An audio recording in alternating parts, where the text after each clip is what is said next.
slow up, no I don't take shit. I got no love for the fakeness. If you wanna play tough and wanna hate this, I'll always show up. I don't ever slow up, no I don't take shit. I got no love for the fakeness. If you wanna play tough and wanna hate this, I'll always show up and make a statement. Yo, assalamualaikum warahmatullahi wabarakatuh. Selamat datang kembali di channel Kembali Putih, channel yang membahas keresahan masalah yang relate dalam kehidupan kita sehari-hari dan coba kita breakdown menjadi alternatif solusi. Dan seperti biasa, gue nggak sendiri, gue bersama Ustadz Muhammad Irfani. Assalamualaikum warahmatullahi wabarakatuh. Sehat Ustadz ya? Sehat, alhamdulillah, dengan izin Allah dan nikmat Allah. Alhamdulillah. Terima kasih nih udah bisa hadir lagi di sela-sela kesibukan Ustadz ya. Alhamdulillah. Siap. Ustadz, izin nih untuk episode kali ini lebih kayak diskusi kali ya. Nih temen ada yang nitip nih bro nih. Iya. Jadi si bro ini adalah seorang karyawan yang kebetulan punya pimpinan look-nya itu agamis banget gitu. Wah bagus dong, saya bilang wah keren deh lo. Tapi ini ada tapinya nih, mohon maaf sekali lagi ya. Ada tapinya adalah segala arahan dan juga perintahnya suka semaunya dia. Contoh hal kecil mungkin kalau di kantor lingkungannya dia. Pas lagi azan, dia ngasih deadline, lu kerjain dulu ya. Nanti secepatnya gue tunggu di meja gue satu. Dan yang kedua, di saat dia dapat DL, dinas luar, itu item yang sudah disediakan oleh perusahaan, nggak nyampe semuanya ke dia, lebih ke budget gitu. Nah, dia akhirnya bawa keresahan ini ke saya. Tuh gimana tuh bro, coba tolong dibantu deh, diskusin. Dia harusnya bersikap seperti apa. Dan berikutnya adalah nanya, emang kayak begitu ya, maksudnya kok kontras antara sikap tindaknya, perilaku dengan tampilannya. Mohon izin Ustaz, silakan arahannya. Bismillahirrahmanirrahim. Assalamualaikum warahmatullahi wabarakatuh. Alhamdulillah, salatu wassalamu ala rasulillah Sayyidina Muhammad ibn Abdullah wa alihi wa sahbihi wa mawalah. Amma ba'd. Memahami atau mendapatkan informasi seperti ini, kita harus melihat daripada salah satu ayat Allah Subhanahu wa taala. Karena emang hidup kita ini perlu pegangan, perlu pedoman. Dan pegangan dan pedoman itu adalah Al-Qur'an dan juga hadis-hadis Nabi atau sunnah Nabi sallallahu alaihi wasallam. Kemudian nanti kalau kita nggak temukan di dalam Al-Qur'an, nggak kita temukan dalam hadis, kemudian nanti kita ambil daripada ijma' para ulama. Kalau ijma' ulama juga nggak ketemu juga, nanti ada yang namanya qiyas. Ini cara kita mengambil salah satu hukum dari suatu permasalahan yang tidak kita temukan di dalam Al-Quran. Tapi kalau menemukan cerita yang disampaikan oleh Bro Dede tadi, kita melihat ada satu ayat Allah Subhanahu wa taala menjadi satu warning, perhatian, peringatan bagi kita. Dalam surah As-Saff, Allah Subhanahu wa taala berfirman, kabura maqtan 'indallahi an taqulu ma la taf'alun. Amat besar segala kebencian Allah Subhanahu wa taala ketika kamu mengatakan apa yang tidak kamu kerjakan. Artinya perkataan dengan pekerjaannya itu enggak sesuai, Enggak sinkron.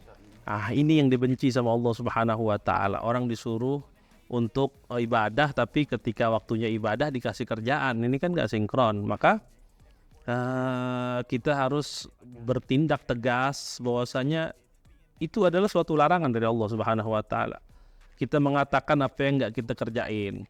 Pernah di satu kisah Nabi SAW didatangi oleh seorang ibu bawa anaknya. Anaknya ini karena dia demen korma itu kan manis, jadi giginya rusak.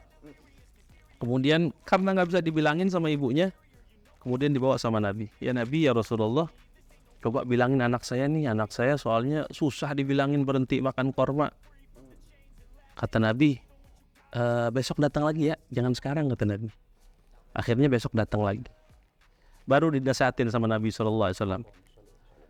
Tahu gak hikmahnya apa ketika seperti itu? Hikmahnya adalah Nabi itu pada hari pertama si ibu datang dengan anaknya, Nabi masih makan korma.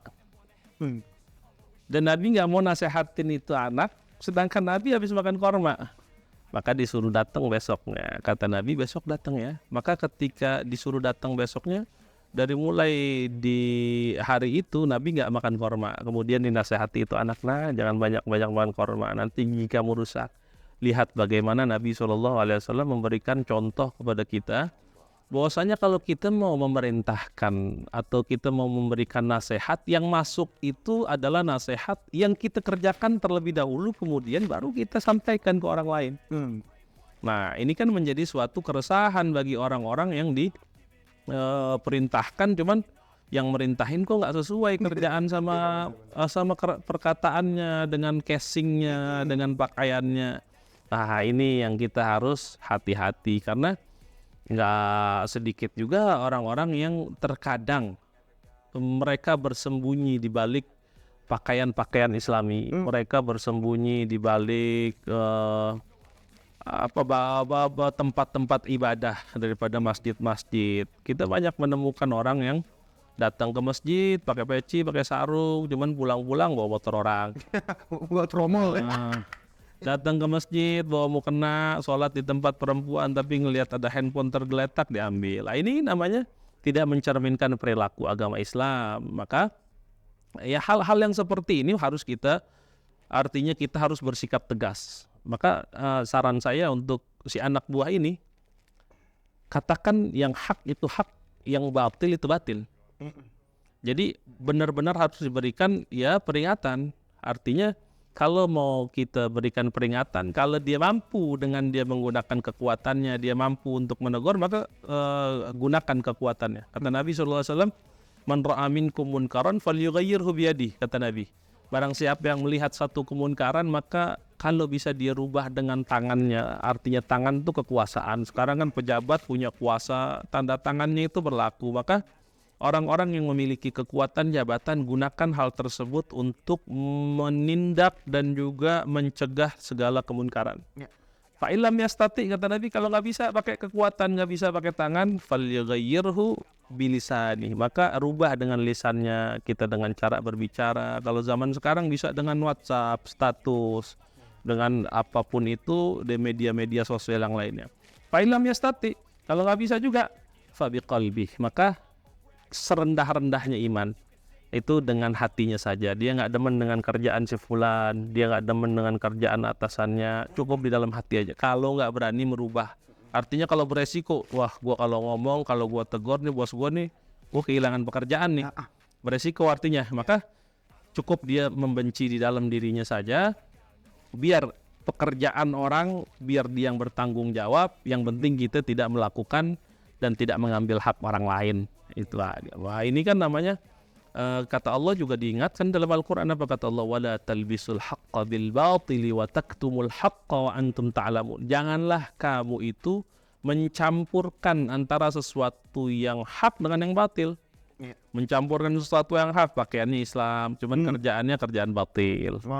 Ah, ini namanya mencampurkan. Wala taktumul haqqa, kemudian kalian sembunyikan segala kebenaran. Wa antum ta'lamun, sedangkan kalian mengetahui daripada kebenaran itu disembunyikan. Maka saran dan daripada anjuran saya, kalau ada yang atasannya seperti itu, kalau berani untuk menegur, maka tegurlah. Kenapa? Karena kita ini sebagai orang-orang yang beriman ditugaskan oleh Allah untuk saling menasehati. Karena kata Allah dalam Al-Quran, wal asri innal insana lafi khusrin, kata Allah. Semua manusia itu berada di dalam kerugian. Siapa yang tidak berada dalam kerugian? Illal ladzina amanu. Yang pertama orang yang beriman, wa amilus solihati, dan orang-orang yang senantiasa mengerjakan amal soleh, wa tawassaw bil haqqi, kemudian saling berwasiat, saling menasehati dalam kebenaran, wa tawassaw bis sabr, dan saling menasehati dalam kesabaran. Maka kita ini memang hidup kita ini yang dijadikan oleh Allah umat yang terbaik yang Allah keluarkan untuk muka bumi adalah umatnya Nabi Muhammad. Apa sebabnya? Ta'muruna bil ma'ruf wa tanhauna 'anil munkar, kata Allah. Engkau menyuruh atau menyeru orang dalam kebaikan, dan engkau mencegah dalam kemunkaran. Ini yang menjadikan umatnya Nabi Muhammad itu umat terbaik sepanjang masa. Gak ada umat yang paling baik selain daripada umatnya Nabi Muhammad sallallahu alaihi wasallam. Maka kita sebagai umatnya Nabi Muhammad, kita ngaku menjadi umatnya Nabi Muhammad, maka berperilakulah seperti Nabi Muhammad SAW telah contohkan kepada kita. Kalau kita mau nasehatin anak buah, kalau kita mau nasehatin karyawan, kita dulu dibenerin. Artinya kita contohkan dengan perilaku dan juga segala kerjaan kita, baru kita nasihati orang lain. Selayaknya Nabi tadi nasihatin anak kecil, padahal yang dinasehatin anak kecil loh. Bukan orang dewasa, bukan orang yang agil, orang yang berakal, bukan orang yang sudah mukallaf, tapi anak-anak kecil ini yang dinasihatin. Tapi Nabi memberikan contoh yang baik dulu. Kenapa? Karena seperti itulah ajaran agama Islam, ajaran yang diajarkan oleh Nabi Muhammad Shallallahu Alaihi Wasallam. Jadi nggak masalah. Kalau memang dia merasa dizalimin sama bosnya, sama atasannya, ya kalau dia mampu untuk berbicara silahkan berbicara. Tapi kalau nggak mampu dan beresiko, dia kehilangan kerjaannya, dia kehilangan nafkahnya, maka silakan dia untuk minimal dia membenci, bukan benci orangnya, tapi benci sama kerjaannya, perilakunya. Wah, kalau kita belajar ilmu tasawuf lebih jauh lagi. Para aulia illah ini ketika melihat sesuatu yang kalau pandangan mata kita ini adalah sesuatu yang batil, sesuatu yang banyak kemaksiatan, tapi para aulia illah malah terbalik mereka. Ada satu kisah, ada seorang wali min auliyaillah ketika itu lagi jalan di perahu. Ketika di tengah laut bertemu dengan perahu lain, yang mana di tempat atau perahu yang satu lagi itu, di perahu lain itu ada laki-laki, ada perempuan bercampur, mereka nari-nari, mereka joget, mereka bernyanyi, berkumpul, yang laki dengan perempuan, bergembira mereka. Apa doa wali ini? Wali ini mendoakan apa? Maka seorang wali ini mendoakan Allahumma ya Allahumma farrihhum fil akhirati kama farrahtahum fid dunya. Ya Allah, bahagiakanlah mereka nanti di akhirat sebagaimana Engkau berikan kebahagiaan mereka di dunia. Jadi nggak dicela perbuatan yang kita lihat munkar itu, nggak dicela, tapi didoakan. Kalau kita belum nyampe kelas ke situ, maka kita cukup mencegah kemunkaran saja. Maka kemunkaran sekecil apapun kita rubah. Maka jangan kita melanggar daripada perintah Allah. Kalau kita mau melakukan sesuatu, maka harus kita contohkan terlebih dahulu. Kalau kita mengatakan sesuatu, maka kita harus melakukan hal itu terlebih dahulu. Jangan kerjaan sama perkataannya berbeda, nggak sinkron. Karena ini sesuatu yang dibenci oleh Allah Subhanahu Wa Taala. Kita dibenci sama anak istri kita aja nggak mau. Tapi kita dibenci sama Allah kok biasa-biasa aja.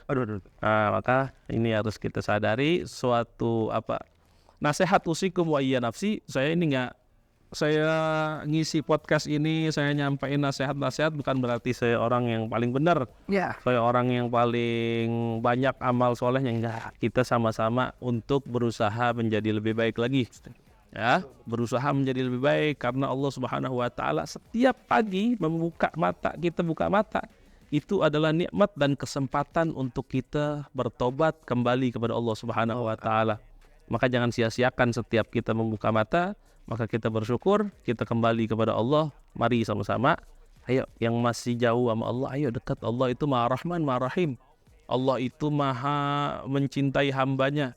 Allah itu Maha pengampun daripada dosa-dosa kita. Mau sebesar apapun dosa kita, pasti Allah ampunin. Masya Allah. Nah, jadi kalau kita ngelihat ada kemunkaran, doain. Jangan malah kita sumpahin. Apalagi mau hakimi ya.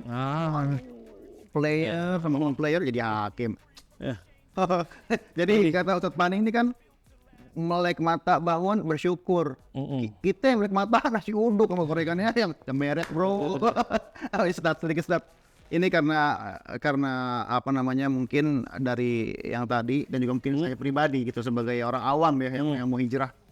Karena banyak orang yang hijrah nih nyasar. Jadi dia nggak punya tanda. Mana ustadz atau ulama yang katakanlah emang bener ulama nih. Ada juga yang memang orang yang pakai casing palsu bahwa agama bla bla bla bluff sana bluff sini, nggak taunya cuma ambil keuntungan di dalam agama. Nah, mungkin dari Ustadz Fani ini sedikitlah kasih masukan ke kita ini orang awam yang pengen hijrah buat ngasih tanda nih biar nggak nyasar. Jangan sampai ada yang kita benci. Kalau ada golongan atau ajaran-ajaran yang mengajarkan kita untuk benci salah satu dari para sahabat, tinggalin. Karena orang yang menjadi umatnya Nabi, mereka keluarga sama keturunannya Nabi dicintai. nggak pilih kasih. Ya, kecuali yang memang ya atau ada keluarga atau ada keturunan Nabi yang ngajarinnya nggak benar. Tapi saya yakin semua yang membawa darah Nabi semua mengajarkan tentang kebaikan dan semua mengajarkan tentang amar ma'ruf nahi munkar. Nah ini yang pertama, kalau ada mau kembali kepada para guru, cari guru yang menghubungkan kita dengan Nabi Muhammad SAW. Kemudian jangan sampai kita ini berguru kepada seorang guru yang sanatnya ini nggak bersambung dengan Nabi Muhammad SAW. Makanya perlunya sanat itu apa? Kita ini ngaji sama siapa, gurunya siapa, gurunya lagi siapa. Itu namanya mata rantai keilmuan yang harus kita perhatikan. Orang sekarang kalau mau baca hadis gampang, terjemahannya banyak. Banyak tafsir, baca tafsir gampang, terjemahannya banyak. Asal pintar ngomong juga bisa. Tapi kita lihat siapa gurunya, gimana orang tuanya, kemudian bagaimana latar pendidikannya, kita harus tahu tuh. Maka kalau mau cari guru, silahkan cari guru yang menghubungkan kita dengan Nabi, nggak pernah ngajarin kita untuk benci dengan keluarga Nabi, nggak pernah ngajarin kita untuk benci kepada salah seorang daripada sahabat-sahabat Nabi. Ini adalah tips saja untuk nyari guru-guru. Gimana sih guru yang benar, gimana sih guru yang memang benar-benar ngajarin kita untuk benar-benar berbuat baik dan nggak salah akidahnya. Nah kemudian yang kedua, tetap kita ketika kita ini ingin berguru, tetap hormati siapapun yang lebih tua daripada kita. Mau kita ini profesor, mau kita ini dokterandes. Kalau profesornya di bidang fisika, mau ngaji sama guru Al-Quran, ya walaupun gurunya muda, taruh dulu profesornya di sini. Maka jangan ngerasa kita ini lebih pintar, jangan ngerasa kita lebih baik.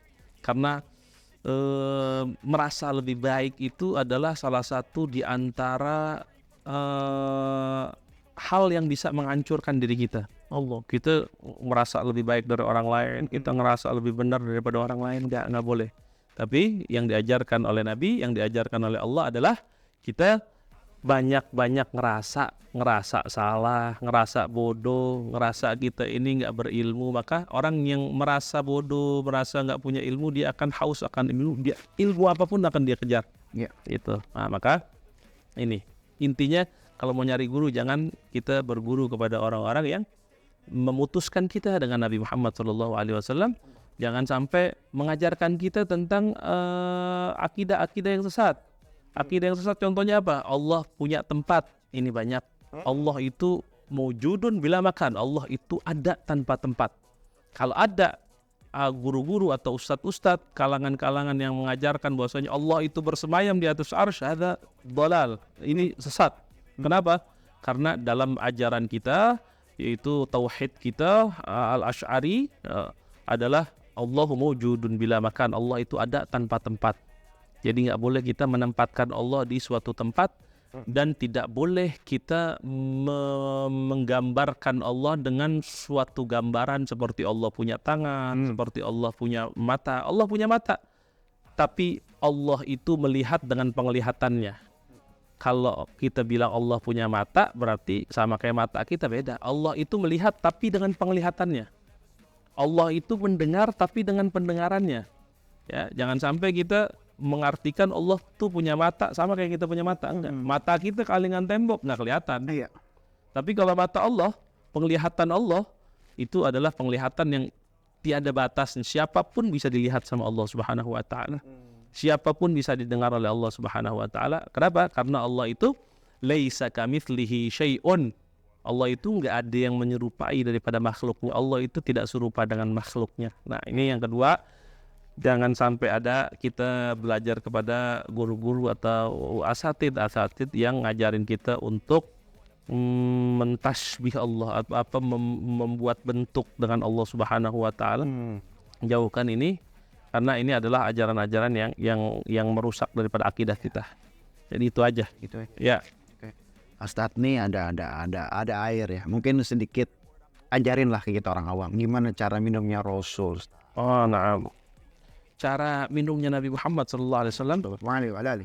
Ada seorang ulama, Syekh Mutawalli Asy-Sya'rawi. Beliau mengajarkan Nabi itu ketika minum dalam 3 tegukan. Saya ikutin ya, Ustaz. Ya. Bismillah. 3 tegukan itu sebelum minum mengucapkan Bismillahirrahmanirrahim. Nah, Bismillahirrahmanirrahim. Selesai, ucapkan Alhamdulillah. Kemudian yang kedua sama halnya seperti yang pertama, Bismillahirrahmanirrahim. Alhamdulillahirabbil alamin. Kemudian yang ketiga sama, Bismillahirrahmanirrahim. Alhamdulillahirabbil alamin. Ini cara minumnya Nabi Muhammad SAW.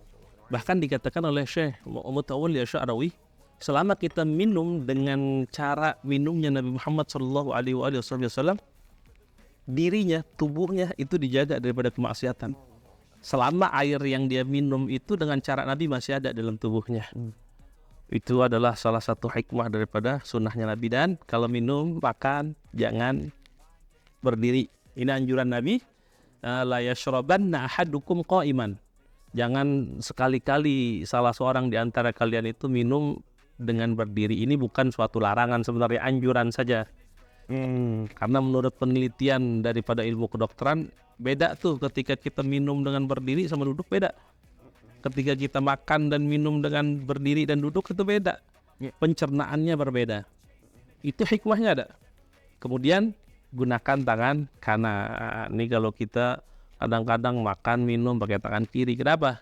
Karena yang makan sama minum pakai tangan kiri itu setan. Nabi ya. Idza akaltum falyakul biyaminih wa idza syaribtum falyashrab biyaminih la tashrab bishimali fa inna syaitan ya'kul wa yashrabu bishimali. Karena setan itu makan sama minum pakai tangan kiri. Sama baca doa. Jangan lupa baca doa. Minimal kita sebelum makan baca bismillah. Kemudian ada sunnah-sunnah Nabi ketika kita habis makan, kita makan disunnahkan sama Nabi pakai tangan tangan kanan. Kemudian kalau makan nasi pakai 3 jari. Nabi itu makan pakai 3 jari. Ustadz, kita makannya pakai sayur asem, pakai sayur sop. Kalau makannya pakai 3 jari, nasi nggak kelar-kelar nih Ustadz. Maka gimana caranya ya? Sebisa mungkin kita ambil. Maka setelah makan, ini bekas makan kita yang ada di jari-jari kita itu dijilatin. Ini bukan satu hal yang jorok. Ini bukan satu hal yang najis atau satu hal yang kita anggap kotor. Enggak. Ini adalah salah satu sunnahnya Nabi. Kenapa? Karena siapa tahu keberkahan yang ada di makanan itu yang ada di tangannya, maka dijilatin satu-satu sampai bersih. Dari mulai jari kelingking, kalau Nabi kan 3 jari. Dari mulai jari tengah, telunjuk, kemudian jempol. Kalau kita kan makannya 5 jari. Kalau makannya pakai sayur asem. Tapi selama kita masih bisa pakai 3 jari, gunakan 3 jari. Tapi kalau nggak bisa, biasanya begini, satenya jangan begini. itu bukan 3 jari tuh. Oke, Itu piring. Nah, itu cara makan dan cara minumnya Nabi Muhammad Shallallahu Alaihi Wasallam. Mudah-mudahan manfaat ya, dan ini bisa diamalkan oleh viewer atau penonton yang ada di channel ini. Dan sebarkan. Jangan lupa kita punya anak, kita punya istri, kita punya keluarga, sebarkan. Minimal kita kalau mau ngubah dunia nggak bisa kalau kita nggak ngubah dari diri kita. Kita kalau mau ngubah dunia dari diri kita sendiri, kemudian diri kita, orang-orang terdekat kita, baru nanti di luar kalangan kita. Jangan mau benar negara ini mau benar, kita langsung benerin negara, nggak bisa. Diri kita dulu benerin. Mungkin ini saja, mudah-mudahan manfaat. Amin. Ya. Ustadz, sebelum saya tutup, Iya. satu lagi boleh? Apa tuh? Karena saya sering kebentur nih sama pemikiran orang yang kalau kita bahas masalah agama, dia tuh ngomong gini, lo so tau kayak udah pernah mati ya, memang lo tahu bla bla bla gitu. Nah, mumpung saya ingat nih, oh itu dia. Sedikit ya Ustadz. Iya. Kematian artinya gimana? Jadi kalau kita ngomong masalah, contoh deh kayak di neraka tuh kebanyakan perempuan gitu kan. Nah, dari tim perempuan, sorry ini sis. Lo kayak udah pernah mati ya, lo udah pernah lihat lo gitu deh gitu. Kita berbicara tentang hal-hal gaib, hal-hal akhirat itu berdasarkan informasi dari Nabi SAW. Jadi bukan kita udah pernah mati, bukan. Nabi itu pernah berkunjung ke surga, pernah berkunjung ke neraka. Berkunjung itu bukan masuk, tapi ngelihat dari luar. Dan dilihat sama Nabi, banyak penduduk neraka itu mayoritas adalah perempuan. Allah. Nah, maka bukannya kita udah pernah mati, bukan. Ini informasi yang kita dapatkan. Dan informasi-informasi gaib lain yang ada dalam Al-Quran wajib kita imani. Kenapa? hal-hal gaib yang kita nggak bisa lihat dengan kasat mata itu adalah hal gaib yang wajib kita untuk imani. Kenapa? Karena syarat orang beriman itu apa? Kata Allah dalam surah Al-Baqarah, alladzina yu'minuna bil ghaibi wa yuqimunas shalah. Orang yang beriman itu adalah orang yang percaya tentang hal-hal gaib. Surga, neraka itu hal gaib. Ya. Kehidupan alam barzah atau alam kubur itu adalah gaib. Kemudian ada lagi yang namanya jembatan Shiratal Mustaqim, gaib. Kemudian ada lagi yang namanya mizan, kita ditimbang amalan kita, itu gaib. Ya, itu adalah hal gaib dan juga hal yang nggak bisa kita lihat dengan mata kepala kita. Tapi nanti pasti kita akan rasakan. Karena kata Allah dalam Al-Quran, inna sa'ata la'atiyatun, sungguhnya hari kiamat itu bakalan datang. Ada waktunya. Siap. Makanya kita hidup di dunia nih sementara. Maka Allah suka kadang-kadang bikin kita hidup susah, kebanyakan susahnya daripada senangnya. Itu karena Allah pengen ngajarin kita, rumah ente bukan di dunia. Kita dibikin gak betah sama dunia, rumah ente nanti di akhirat. Maka pilihlah rumah yang baik di akhirat, pilihlah jalan yang baik di akhirat, dan tempat kembali yang baik di akhirat. Ya, mudah-mudahan Allah mengampuni dosa-dosa yang udah terlanjur bermaksiat, udah terlanjur berbuat dosa. Allah Maha Pengampun. Ingat, Allah Maha Pengampun. Dosa apapun pasti diampuni sama Allah Subhanahu wa taala. Siap, Ustaz. Udah, pokoknya masalah gaib nanti ada episode khusus deh kali ya. Gitu. Iya, insya Allah kita akan bahas selanjutnya. Ya udah, kalau gitu saya tutup deh, Ustaz ya. Iya. Oke, buat teman-teman bro and sis yang belum klik tombol subscribe dan loncengnya, ya klik deh. Kalau yang belum, ya klik. Kalau yang udah, thank you. Oke lah, kalau gitu terima kasih Ustaz udah banyak kasih penjelasan dan juga nyempetin waktunya untuk kita semua. Oke, kita pamit undur. Assalamualaikum warahmatullahi wabarakatuh. Waalaikumsalam warahmatullahi wabarakatuh. I don't ever slow up, no I don't take shit. I got no love for the fakeness. If you wanna play tough and wanna hate this, I'll always show up. I don't ever slow up, no I don't take shit. I got no love for the fakeness.